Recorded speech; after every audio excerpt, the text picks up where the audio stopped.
Madame, Monsieur, bonsoir. Bienvenue dans ce grand journal. Marine Cognan, bonsoir. Bonsoir, Kolo Koulibaly. C'est un plaisir de vous retrouver, vous aussi, mesdames et messieurs. À la une de ce grand journal, le dialogue social, l'évaluation à mi-parcours du chronogramme du travail pour l'examen pour la revendication relative à la prime des fonctionnaires et agents de l'État. Des échanges tenus ce jour entre la ministre Anne-Désiré Ouloto et les principales organisations syndicales du secteur éducation-formation. En Côte d'Ivoire, toujours, le marché automobile ivoirien est dynamique et sur nos routes, les véhicules électriques font leur entrée, des véhicules moins chers à l'usage et à l'entretien, avec zéro émission polluante, tout le contraire des voitures thermiques. Un segment en plein essor qui tend à impacter le parc automobile national. Et on en parle ce soir. Et une urgence médicale dans ce grand journal, l'accident vasculaire cérébral. En moyenne, 15 000 cas sont enregistrés en Côte d'Ivoire par an. Les symptômes apparaissent brutalement, un traitement rapide est crucial. Et lorsque le sujet échappe à la mort, il faut apprendre à vivre avec des dommages cérébraux irréversibles. Un docteur agrégé en neurologie nous informe sur la prise en charge dans notre pays. Et puis nous verrons également dans cette édition une tragédie de l'immigration clandestine, 69 morts et des dizaines de personnes disparues après un naufrage au large de la Mauritanie. L'embarcation partie de Gambie depuis une semaine avait à son bord 160 migrants. Le dialogue se poursuit avec les fonctionnaires après la rencontre de Bassam. La ministre d'État, ministre de la fonction publique, a rencontré les principales organisations syndicales du secteur éducation-formation. Une rencontre liée aux revendications liées aux primes. On en parle avec Davy Soyo. Anne-Désiré Ouloto face aux centrales syndicales. La ministre d'État, ministre de la fonction publique et de la modernisation de l'administration, dialogue avec les acteurs des organisations syndicales du secteur éducation-formation. Au cœur des échanges, l'évaluation à mi-parcours de la mise en œuvre du chronogramme de travail pour l'examen de la revendication relative à la prime des fonctionnaires et agents de l'État. Autrement dit, mesurer de façon objective les avancées réalisées, identifier les contraintes persistantes pour permettre au processus engagé d'aller jusqu'à son terme. Je voudrais indiquer que ce sont des attentes légitimes, mais en même temps, le gouvernement est dans une approche pour lui permettre de mieux apprécier les attentes de ces différentes organisations syndicales, de telle sorte qu'on puisse toujours continuer donc de leur offrir ces améliorations de conditions de vie et de travail. Les centrales syndicales placent beaucoup d'espoir en cette rencontre. Ce que nous souhaitons, le dossier est déjà dans les mains du gouvernement, un processus a commencé, un travail est en train d'être élaboré. Pour nous, c'est que ce travail puisse aboutir à l'octroi de la prime d'incitation en faveur des personnels du secteur éducation-formation. Le processus suit son cours normal, il évolue même très bien. Parce que l'atelier de Grand Bassam qui s'est tenu en avril 2025 a échafaudé un certain nombre de points à explorer, notamment 8 points. Et c'est le 6e point d'atteinte que nous avons réalisé aujourd'hui ensemble. Cette rencontre est la première du genre après celle du Grand Bassam. Elle dénote de la volonté du gouvernement de poursuivre le dialogue avec les centrales syndicales dans le but de trouver une solution pérenne aux revendications des fonctionnaires et agents de l'État. L'actualité est à présent dans l'enseignement supérieur où 500 postulants sont enregistrés pour le concours d'entrée à l'EMSP. Oui, des épreuves écrites du concours d'entrée à l'école multinationale de la Poste. Des candidats composent pour la rentrée 2025-2026. Si vous l'avez dit, ils sont 500 pour 225 places. Ce concours est ouvert à tous les bacheliers. Éric Goré. Kone Famaria, inspecteur général représentant le ministre Khalil Konaté, ministre de la Transition numérique et de la digitalisation, procède à l'ouverture de ce concours d'entrée à l'EMSP. Ce concours se déroule au même moment en Côte d'Ivoire que dans les 7 autres pays membres de l'école multinationale supérieure des postes d'Abidjan, le Bénin, le Burkina Faso, le Mali, la Mauritanie, le Niger, le Sénégal et le Togo. Les épreuves écrites débutent par le français. Depuis la classe de première, je rêvais de rentrer dans cette école et que j'ai appris que l'école fait la finance digitale. Ce concours sous-régional sélectionne les meilleurs profils pour intégrer cette prestigieuse école dont la mission principale est de former les cadres pour l'Afrique. Le représentant du ministre de la Transition numérique et de la digitalisation évoque l'intérêt de ce concours. Aujourd'hui, les métiers de la poste ont évolué. Et donc, cette école s'est adaptée aussi aux réalités de ce monde nouveau, globalisé. Aujourd'hui, la digitalisation, le numérique, la finance digitale, le marketing digital, tous les métiers qui sont liés à la formation au numérique. L'école multinationale supérieure des postes d'Abidjan existe depuis 1970. Elle forme selon le système LMD. Abordons maintenant les grands formats de ce soir. Marine, il est de plus en plus fréquent de voir sur nos routes des voitures électriques. Oui, mon cher Colo, même si elles sont encore minoritaires, elles inscrivent petit à petit une nouvelle culture de la mobilité urbaine en Côte d'Ivoire. Et c'est tout un écosystème qui est créé avec ces voitures électriques, des bornes de recharge, le développement d'infrastructures adaptées, la création d'emplois verts et stimulation de l'innovation locale. Les voitures électriques sont aussi des éco-véhicules avec zéro émission polluante. Face aux enjeux liés au changement climatique, ces voitures sont une bonne solution pour une mobilité durable, de quoi susciter l'intérêt des politiques ivoiriennes sur le développement. On en parle largement après ce reportage de Victorine Niaoyobwe, Gilles Tonia et Michel Kwame.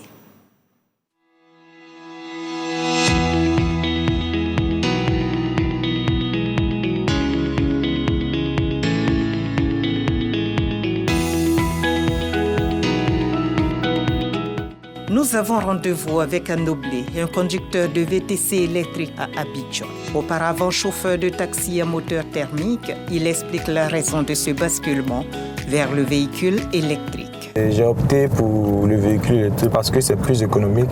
Déjà avec le véhicule thermique, quand tu mets tes 25 000, tu fais toute ta journée. Avec le véhicule électrique, tu as fait ton rechargement de 10 000. Tu fais toute ta journée, voilà, ça te permet d'avoir plus de 15 000 dans ta poche encore. En tant que chauffeur de VTC, tu fais attention à ton carburant. Avec ça, là, tu es à l'aise avec la climatisation, il n'y a pas de problème. Il y a beaucoup de clients qui apprécient le véhicule électrique, m'appellent. C'est déjà un bon point pour le véhicule électrique. Un client attend effectivement à Noblé à une rue donnant sur le boulevard Charles Bonzado Bailly, à Cocody en Gré. Je suis en train de prendre les renseignements avec le conducteur, celui qui m'a dit que le prix était un peu élevé, mais le rechargement était bas. Vous-même, vous constatez aujourd'hui, la vie est devenue très chère. Le prix du carburant augmente à tout moment. Ce serait souhaitable d'avoir un véhicule électrique à prix réduit pour que tout le monde s'y mette, pour que nous puissions ensemble lutter efficacement contre la pollution. Le client fidèle déposé, nous retrouvons à Noblé. Curieux que nous sommes de savoir comment il fait la maintenance de son véhicule électrique à Abidjan. Je me rendais même à un garage. C'est chaque mois que je vais pour voir un peu comment va le véhicule.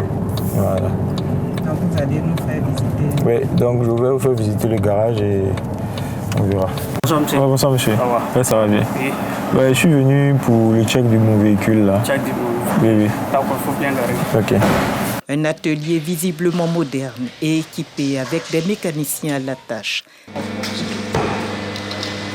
La citadine ne tarde pas à passer entre les mains des techniciens pour sa révision. Un check, c'est un contrôle général sur tous les aspects du véhicule, que ce soit électrique, électronique, mécanique. Pour là où il y a des capteurs qui nous permettent de faire ce qu'on peut dire en langage facile, une radio pour un véhicule. Et souvent, ça ne nous permet même pas de prendre une clé.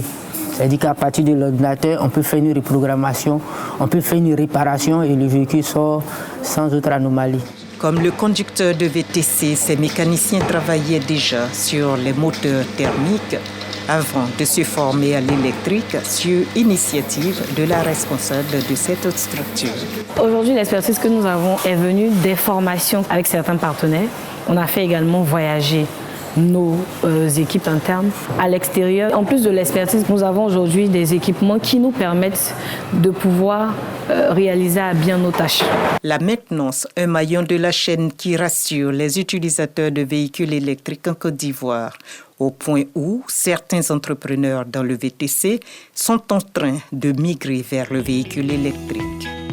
À la base, on avait des véhicules thermiques qui nous coûtaient énormément en termes de carburant.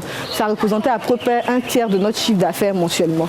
Donc on a regardé ce qui se faisait sur le marché, qui apportait de l'innovation surtout. On est plutôt satisfait, on va dire, des tests qu'on a faits. Aujourd'hui, on dépense moins. Décidément, les femmes entendent conquérir le secteur de l'électrique en Côte d'Ivoire. Après les maillons de la maintenance et de la flotte automobile, une autre femme se positionne sur le segment des bornes de recharge. Nous avons créé une application qui s'appelle Neo Charging qui permet aux utilisateurs finaux des véhicules électriques de pouvoir se localiser et trouver les bornes de recharge et payer par mobile money. Quand on a une voiture thermique, on peut aller facilement à une station d'essence. On a voulu créer ce même environnement pour les véhicules électriques. Donc aujourd'hui, on a une trentaine de bornes qui fonctionnent, que ce soit à Abidjan ou même Boaké, Yamoussoukro et jusqu'à Korogo. L'électromobilité, on parle d'électricité et on ne peut pas s'improviser. Il faut que ça soit structuré, il faut que les personnes qui interviennent soient formées, rendent un service sécurisé et de qualité aux utilisateurs. De l'importation à la maintenance des véhicules électriques en Côte d'Ivoire, c'est tout un écosystème qui petit à petit se met en place. Les différents acteurs l'ont compris, il faut avancer en synergie afin de relever les défis actuels et futurs. On a de la chance, je pense, aujourd'hui en Côte d'Ivoire d'avoir plusieurs acteurs qui proposent différents véhicules pour différents budgets, pour différents usages, pour différents besoins. Aujourd'hui, il y a un sujet qu'on traite et qu'on pousse avec la PEM, c'est le sujet notamment de la puissance fiscale. C'est une formulation qui existe depuis 1964, si ma mémoire est bonne, et qui ne prenait pas forcément en compte tous les sujets actuels pour avoir justement un calcul qui soit équitable par rapport aux véhicules thermiques. La migration de la voiture thermique vers l'électrique figure bel et bien à l'agenda de l'État de Côte d'Ivoire, même si les résultats à ce jour sont nettement en deçà des ambitions affichées. Étienne Da, coordonnateur des actions de l'État pour la mobilité verte, précise que le gouvernement projetait la mise en circulation de 4 000 à 6 000 véhicules électriques sur le territoire ivoirien en 2024. En 2025, soit une année après, nous en sommes à environ 500. À ce rythme, la volonté du gouvernement d'intégrer 10% de véhicules électriques au parc automobile de l'État d'ici à 2030 semble irréalisable.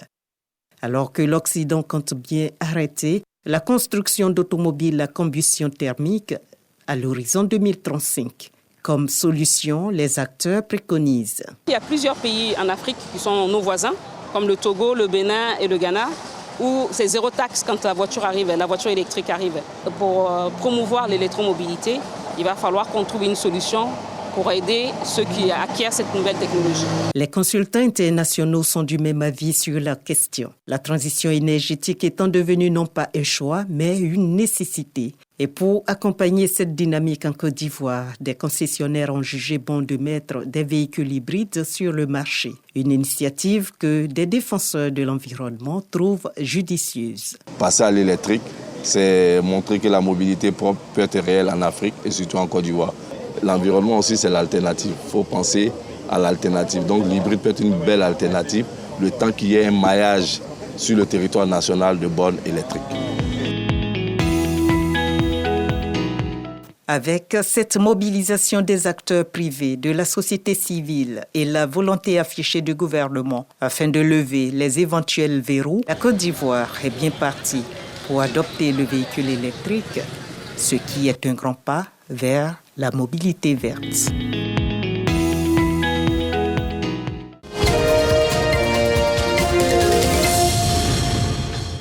Et un invité ce soir pour parler de cette révolution qui évidemment n'est pas nouvelle. Docteur Étienne Da, bonsoir. Bonsoir, monsieur. Vous êtes coordonnateur du projet de transport intégré, durable et à faibles émissions au ministère de l'Environnement et de la Transition écologique. L'Agence internationale de l'énergie estime à peu près à 100 millions d'unités de véhicules en circulation d'ici la fin de l'année. En Côte d'Ivoire, est-ce qu'on sait exactement le nombre de véhicules électriques? Merci. À l'entame de cette émission, je voudrais porter les remerciements de M. le ministre Assaouré Konan Jacques pour l'invite qui a été faite à notre ministère. Aujourd'hui, avec nos relations avec les partenaires privés, nous avons dénombré environ 500 véhicules électriques en Côte d'Ivoire. 500. Alors 500 véhicules électriques en Côte d'Ivoire, pour quel usage, docteur? Est-ce pour le transport public ou des... Différents usages, pour les VTC et transport individuel à ce jour. Alors je voudrais qu'on puisse s'intéresser aussi au coût de ces véhicules électriques. Est-ce qu'ils sont abordables au portefeuille de l'Ivoirien lambda? Il faut avouer que les véhicules électriques coûtent relativement cher, de 10 à 30% par rapport aux thermiques. Pourquoi? Cela est dû au fait qu'il y a une taxe administrative qui est opposée aux véhicules électriques. Et cette taxe renchérit le coût des véhicules électriques. Il s'agit de la puissance fiscale. Au sein du ministère de l'Environnement, dans les projets que nous conduisons, nous avons appelé quelques personnes extérieures de la Côte d'Ivoire pour nous aider à revoir cette taxe. Et la révision a été faite. Le document, il est disponible aujourd'hui. Il est en train d'être partagé avec les groupes de travail dédiés. Après cela, nous allons passer un atelier avec tous les acteurs avant adoption par le gouvernement de Côte d'Ivoire. Il y a aussi la question, en dehors du prix qui peut être un frein, il y a aussi la question de l'entretien de ces véhicules. On a vu un exemple de garage à Abidjan. Est-ce qu'il y en a à l'intérieur du pays? Non. Actuellement, nous avons 2 garages dédiés à la mobilité électrique. Mais il faut avouer que grâce au projet conduit par le ministère des Transports, il est prévu d'ouvrir un centre de formation à Bouaké, dédié justement à la formation des mécaniciens qui vont travailler sur ces véhicules électriques. J'entends voitures et motos électriques, grâce à l'appui de la Banque mondiale. Donc la Côte d'Ivoire s'est engagée dans ce vaste mouvement mondial. On a annoncé dans le PND que 10% du parc devrait être électrifié en 2030. C'est une opportunité pour nous. C'est pour cela que nous cherchons à lever toutes les barrières, tant fiscales, réglementaires, institutionnelles, afin de susciter l'adhésion du secteur privé, qui est porteur de développement. Et puisqu'on parle des freins, il y a aussi la question des pièces de rechange aussi. Oui, effectivement, grâce à l'APMC que vous avez évoqué ici, nous avons vraiment des start-up en Côte d'Ivoire qui font l'effort de s'équiper dans ce domaine. À court terme, nous aurons des sociétés, des entreprises de la place qui vont nous fournir toutes ces pièces de rechange pour que la Côte d'Ivoire soit aussi à l'avant-garde de la mobilité électrique en Afrique de l'Ouest. Parce que notre ambition est d'être un hub de la mobilité électrique dans la sous-région ouest-africaine. C'est notre ambition. Parlons concrètement de cette politique d'intégration des véhicules électriques dans la flotte de l'État ivoirien. Concrètement, il s'agira de quoi? On commence par quoi? La première étape est de voir dans quelle mesure nous pouvons donner quelques véhicules électriques en démonstration à certains ministères et institutions de la place. Nous prévoyons environ 80 véhicules électriques dans le parc de l'administration publique en 2026. Mais à l'horizon 2030, nous visons 5000 véhicules électriques dans le parc des véhicules de l'administration publique. Mais alors, cette échéance, est-ce qu'il ne faut pas la revoir? Parce que l'Europe entend arrêter la construction des véhicules à combustion thermique d'ici à 2030. Oui, ils ont évoqué 2035, mais c'est une opportunité. C'est pour cela que nous allons vite avec les acteurs de la place. Et il faut vraiment saluer l'apport de l'APMC qui nous fournit les données tangibles dans le domaine. Cet effort est fait parce que cette taxe que j'ai évoquée tantôt, elle obligeait fortement l'achat massif des véhicules électriques. D'autant plus que nous avons commencé à mettre les bornes sur le territoire national. L'axe sud-nord a été pourvu, 54 bornes à Abidjan, 3 à Bouaké, 2 à Yamoussoukro et 1 borne à Korogo. Il reste l'axe est et l'axe ouest. L'axe est pour Azopé, à Coupé et à Bengourou. Et l'axe ouest, nous commençons par Grand Laou, à Sassandra et San Pedro pour installer tous ces bornes de recharge pour un maillage conséquent. Voilà, c'est un vaste programme qu'on voit là et qui, on l'espère, aussi touchera les populations les moins nanties, également aussi le secteur du transport public, le transport urbain. Oui, c'est le travail que nous faisons actuellement pour que le coût soit accessible à l'Ivoirien qui peut acheter un véhicule thermique. Merci. Aujourd'hui, nous sommes à 13 millions pour un véhicule. Alors que si nous révisons la taxe administrative appelée puissance fiscale, nous serons environ 7 millions, 8 millions.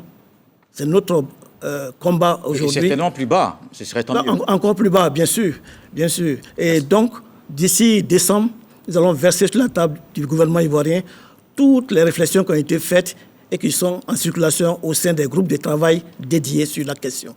Merci. Docteur Etienne Da, coordonnateur du projet de transport intégré durable et à faibles émissions au ministère de l'Environnement et de la Transition écologique, invité donc de ce grand journal. Et on poursuit avec un autre sujet, un sujet qui parle aussi d'avenir. L'avenir, c'est aussi la santé. Kolo Coulibaly, un chiffre alarmant cette fois. Plus de 10 000 personnes meurent chaque année des suites d'un AVC en Côte d'Ivoire.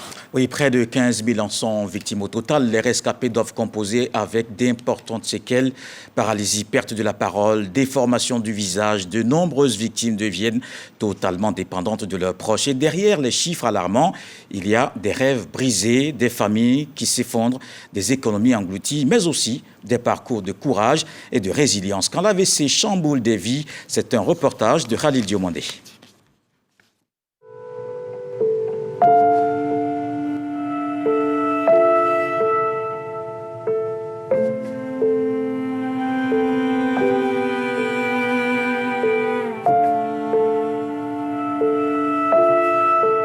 Plongés dans le coma depuis des semaines, sans certitude qu'ils sortiront d'ici.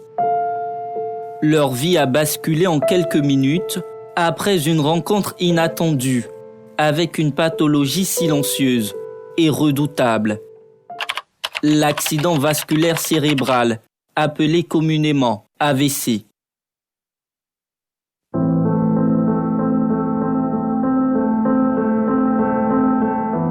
Dans les locaux du CHU de Cocody, Agnès attend désespérément que son époux prononce un mot. Frappé par l'AVC à 70 ans, il a perdu l'usage de la parole et de ses membres. Même se nourrir est devenu une épreuve. Seule une sonde nasogastrique lui permet de s'alimenter. Ça fait la 5e fois qu'il a fait l'AVC. Ça fait bientôt 1 mois qu'il est dans le coma. La retraite qu'on avait prise pour se reposer, aujourd'hui, la maladie est venue tout cafouiller. Un cafouillage qui a aussi mis à terre les économies du couple. Avec cette rechute d'AVC, les dépenses en soins intensifs et médicaments se multiplient pour Agnès. Elle ne sait plus où donner de la tête. On paye les médicaments, mais je ne vois pas la suite favorable. On a déjà dépensé plus de 800 000. Actuellement, nous n'avons rien dans la main. Mais aujourd'hui, je remets mon espoir à l'Éternel, espérant qu'il fera quelque chose pour mon mari.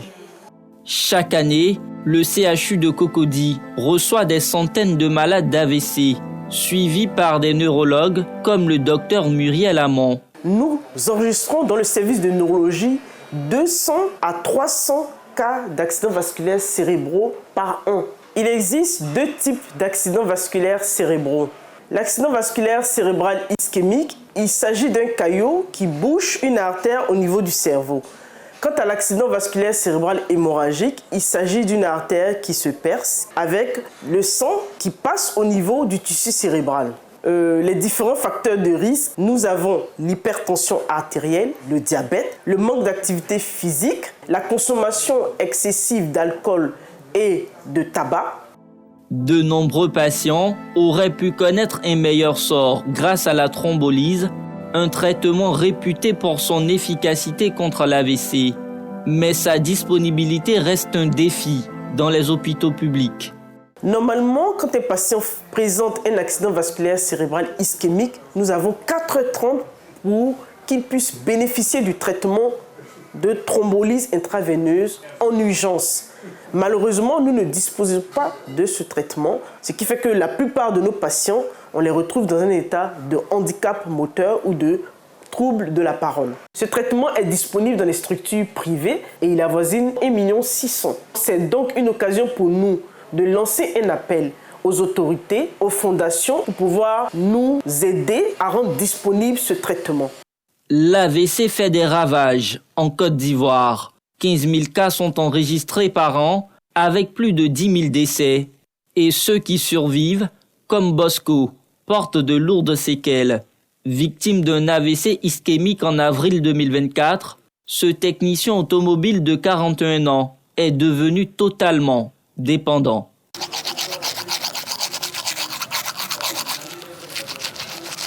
Ses nerfs sont tendus, sa main est un peu dure, donc je l'aide à se brosser les matins. Il ne peut même pas marcher moi-même, il ne peut même pas me regarder moi-même, même pas habiller, il faut qu'on m'aide. En tout cas, je suis comme un bébé. Plus de boulot, plus de revenus et parfois des moqueries. Ce père de 3 enfants vit désormais reclus dans son village à 5 km de Dabou. Un scénario qu'il n'avait jamais imaginé. C'est pas une bonne maladie. Je souffre dans mon corps. Tout mon argent est fini. C'est la guérison que je me cherche.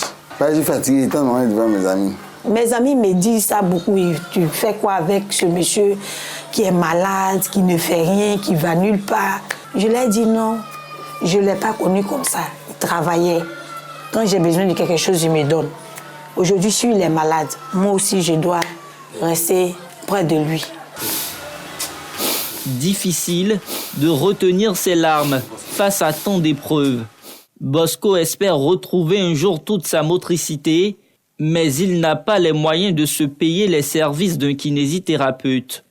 Au CHU de Cocody, la séance de kinésithérapie coûte 2 000 francs CFA, à Yopougon 5 000 francs CFA, et dans les cabinets privés, comme ici, à la Riviera Palmeraie, il faut prévoir 15 000 francs CFA. Allez, c'est bien, bravo, allez vous continuez. En quête d'une pleine autonomie, Constant suit ici des exercices de rééducation sous le coaching du docteur Stéphane Kouao. Après un AVC, un patient est exposé à beaucoup de risques. Si les muscles ne sont pas entretenus, les muscles peuvent s'enraidir et on peut avoir un membre qui ne sera plus fonctionnel. Donc tous ces exercices-là vont permettre de réapprendre aux membres malades à bouger comme avant.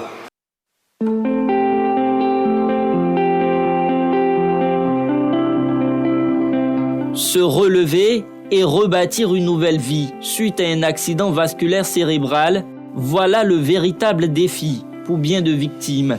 Chantal a décidé de prendre son destin en main après 3 ans de maladie.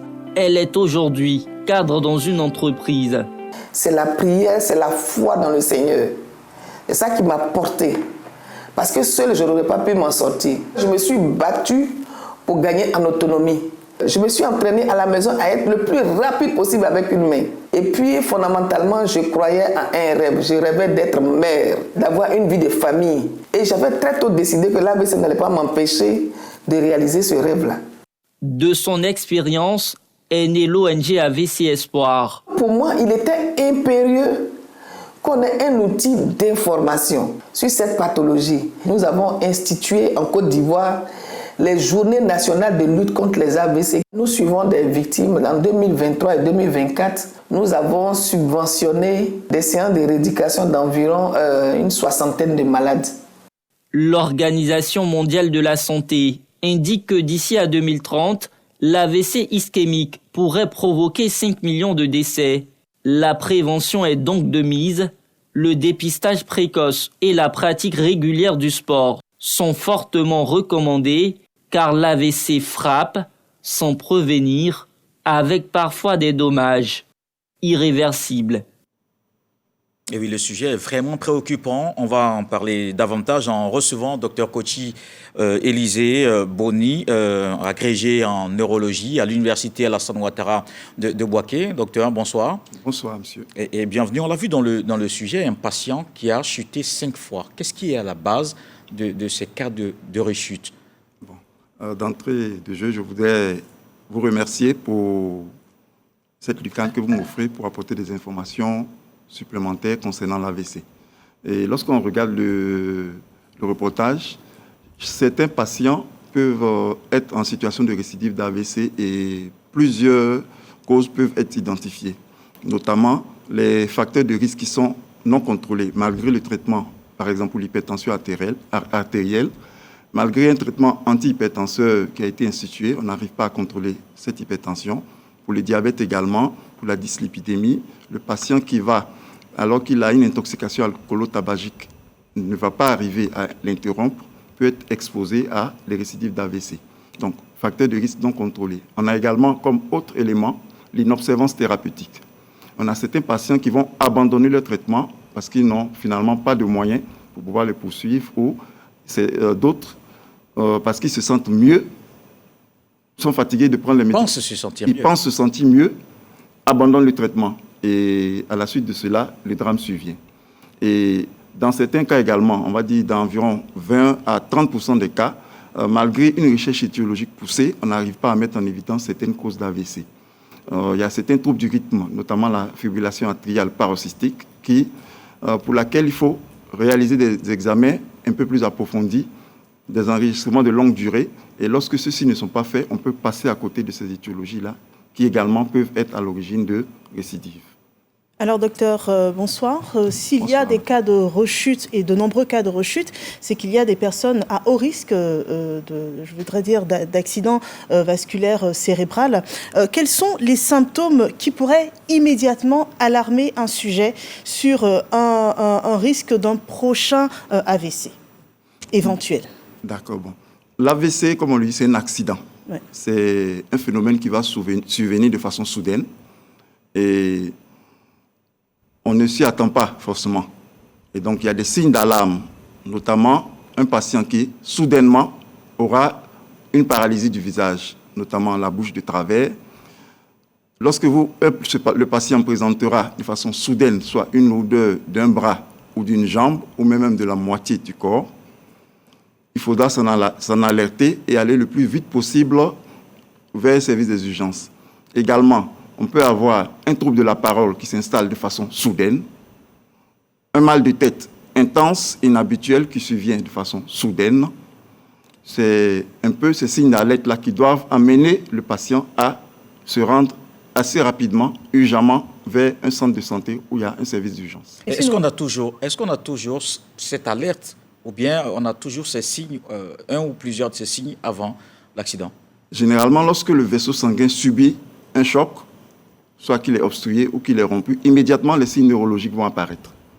Et si nous revenons à la prise en charge en Côte d'Ivoire, on a entendu dans le reportage qui a précédé un manque de disponibilité dans certains établissements publics de la thrombolyse, pourtant essentielle dans la prise en charge primitive des premiers cas d'AVC, sinon des premières heures. Oui, effectivement, c'est la thrombolyse, on va l'effectuer dans le cadre de l'AVC ischémique. Dans le cas de l'AVC ischémique, comme on le voit dans le reportage, le vaisseau sanguin étant obstrué, tout le territoire qui est vascularisé par ce vaisseau va entrer en souffrance. Et pour un délai estimé, chrono 4h30, les neurones qui sont dans ce territoire seront définitivement perdus. Donc cette technique de thrombolyse sera utilisée pour revasculariser ce vaisseau, de sorte à ce que ces signes neurologiques apparus puissent régresser. Mais le souci, c'est le coût de ce produit. En Côte d'Ivoire, on est à une quarantaine de thrombolyses réalisées depuis 2017. Et pour toutes ces thrombolyses, c'est dans les structures privées. Et comme on le voit dans le reportage, pour un adulte de 70 kg, il faut environ 1 600 000 francs pour le traitement, ce qui n'est pas à la portée de toutes les bourses. Alors, si ce traitement est essentiel dans les centres de santé publics, qu'est-ce qu'on fait des malades ou des personnes, des sujets d'AVC? Bon, lorsque vous n'arrivez pas à payer, normalement, on ne pourra pas mettre en route ce traitement. Et un autre élément aussi important, malgré que ce coût soit élevé, il y a aussi la disponibilité de ce traitement qui nous a fait défaut. Parce que ces thrombolytiques, ce sont des traitements de synthèse à partir de cellules humaines. Donc, dans la période de Covid, nous avons été confrontés à une rupture de l'actylyse qui est utilisée pour la thrombolyse. Donc, pour que ce produit soit disponible, il faut que son coût soit réduit et qu'il y ait un bon circuit d'approvisionnement pour les structures publiques. Donc finalement, quel est le parcours patient dans l'établissement public en cas d'AVC? Donc, classiquement, la prise en charge des AVC se fait dans des unités neurovasculaires. Mais malheureusement, dans notre contexte en Côte d'Ivoire, ce circuit n'est pas mis en place. Il y a un début de mise en place avec le CHU de Cocody qui a mis en place une unité neurovasculaire, mais pour les autres patients, ils seront pris en charge dans les structures d'hospitalisation de neurologie classique. Certains s'orientent aussi vers la médecine traditionnelle. Une localité de l'Est de la Côte d'Ivoire, semble-t-il, s'est donné cette réputation de prévenir, voire même de soigner l'AVC. Qu'est-ce que vous en pensez? Bon, ce que je pourrais dire, on reçoit ces patients qui sont allés faire des scarifications pour être protégés contre l'AVC, qui reviennent avec leur accompagnant également, avec ces scarifications, ayant fait une récidive d'AVC. Donc, pour moi, scientifique, je serais le premier à prendre cette solution si c'était prouvé scientifiquement que ça améliorait les choses. Mais on continue de recevoir ces patients qui vont dans ces endroits-là pour se faire scarifier, soi-disant pour éviter d'avoir des AVC. Alors visiblement, aujourd'hui, on a un problème de disponibilité de traitement qui rend difficile, en tout cas, la réduction de la mortalité des cas d'AVC, même si les médecins font tout ce qui est en leur pouvoir pour réduire les cas. Comment on peut aujourd'hui juger l'impact des organisations non gouvernementales, des ONG ? Un peu comme on l'a vu dans le... Elle parle de prévention, d'accompagnement ? Oui, puisque le traitement à la phase aiguë est quasiment impossible à obtenir, on va s'accentuer sur la prévention, notamment la prise en charge des facteurs de risque cardiovasculaire, l'éducation de la population au dépistage des différents facteurs de risque, l'éducation de cette même population à reconnaître les signes d'AVC, parce qu'il faut dire que lorsque l'AVC survient, plus on intervient vite, mieux on a de chances de préserver le pronostic vital et d'éviter les complications. Donc, il y a cet élément-là. Et avec les ONG, ce sera essentiellement la prévention, sensibilisation, prévention, et puis, on va dire, encadrement de ces patients-là pour que les choses puissent aller pour le mieux. Donc, est-ce qu'il y a des premiers gestes à faire si nous sommes face à une situation de quelqu'un qui connaît déjà un début de cet accident? Quels sont les gestes qu'il faut avoir? Il faut aller le plus rapidement possible vers un centre de santé aux urgences médicales. Merci, docteur. Merci, docteur Koti Élisée Boni, agrégé en neurologie à l'université Alassane Ouattara de Bouaké, invité pour nous parler justement de l'AVC, un sujet donc ce soir dans ce grand journal. Merci, docteur. Et Marine, on va se détendre loin du stress justement. On vous emmène ce soir au cœur des merveilles de notre pays. Oui, au cœur des merveilles de notre pays. Vous l'avez dit tout à l'heure, Kolo Coulibaly, loin de toute source de stress, 4 villes de Côte d'Ivoire vous livrent ce soir leur plus grand trésor, de véritables perles touristiques à visiter entre le Sud Komoué et l'Agnébi-Tiassa. Prenez votre carte et partons ensemble pour Assini Mafia, Grand Bassam, Awakro et Tiessalé, un voyage entre culture, nature et même l'histoire. Sephora Zegui et Abdoulaziz Ganiou. À environ 90 km à l'est d'Abidjan, Assini Mafia s'ouvre aux visiteurs avec ses airs de carte postale. Mais derrière les plages et les hôtels luxueux se cache un pan méconnu de l'histoire du peuple Essouma. Assini Mafia est composé du peuple Essouma. Le peuple Essouma, comme tous les Akans, est venu des environs de la vallée du Nil.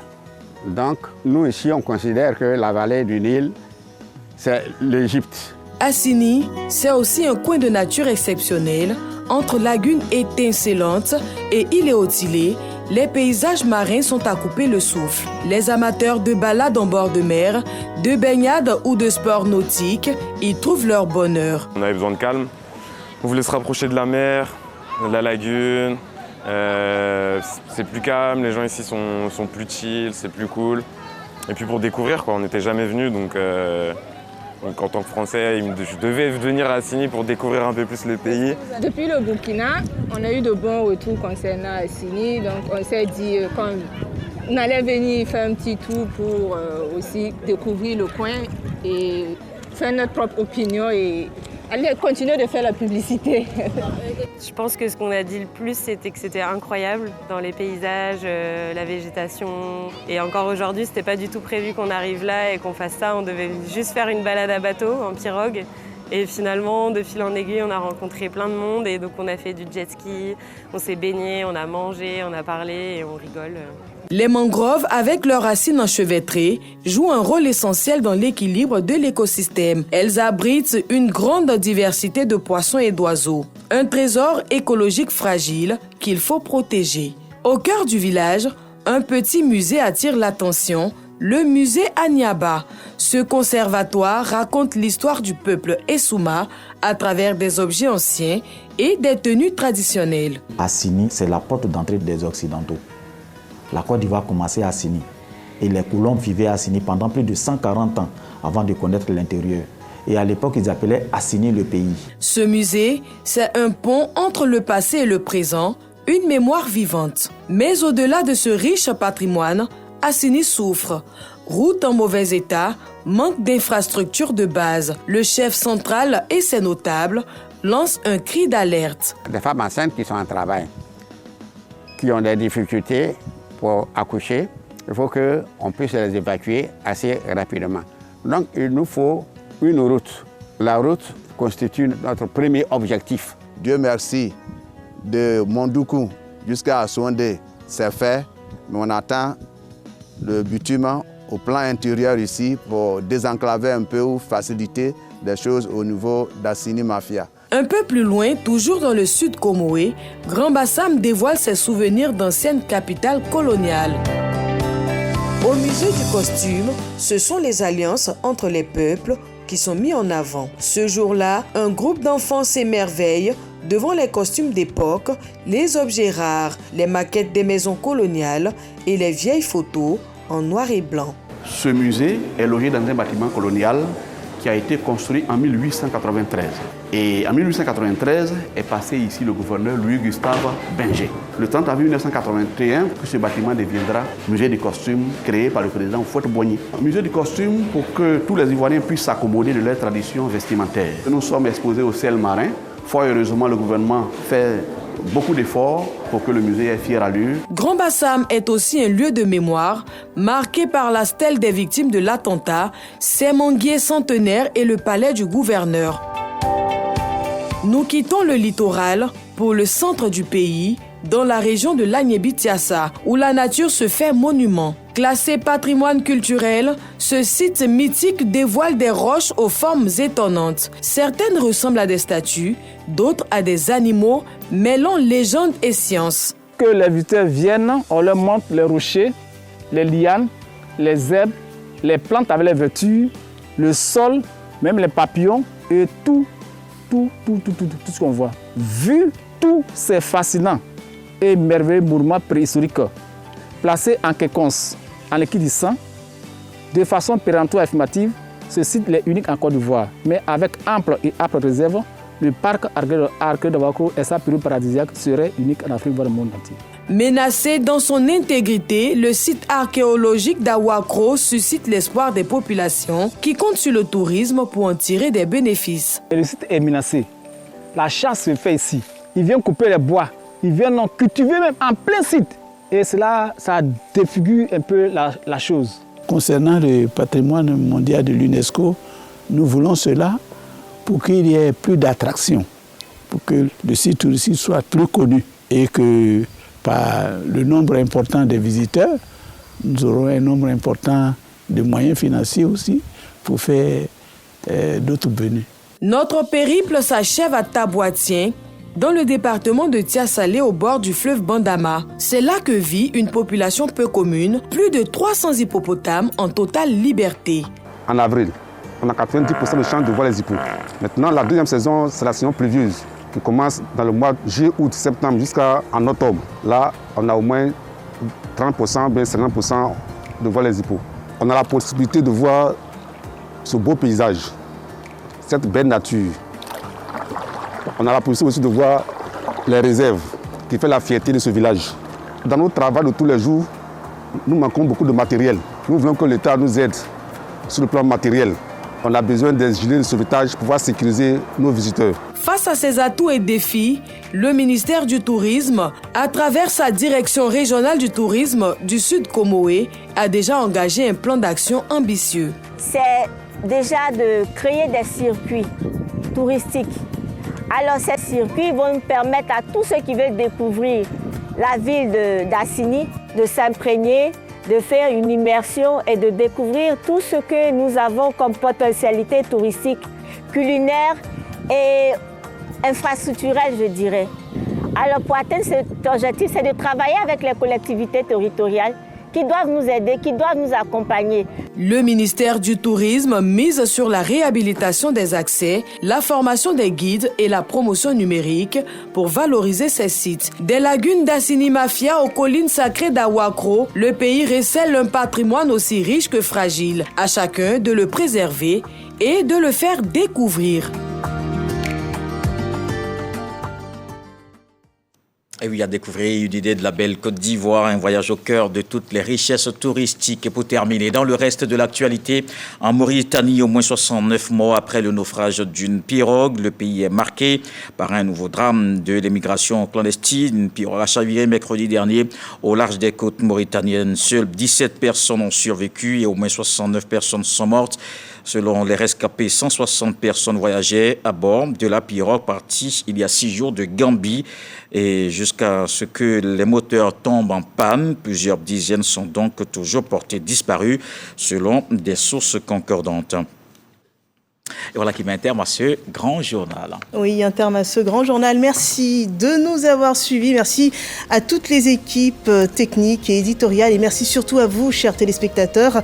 Notre prochain rendez-vous pour ce grand journal, cette grande édition, c'est le vendredi 26 septembre 2025. Un autre rendez-vous pour d'autres grands reportages sur RTI1.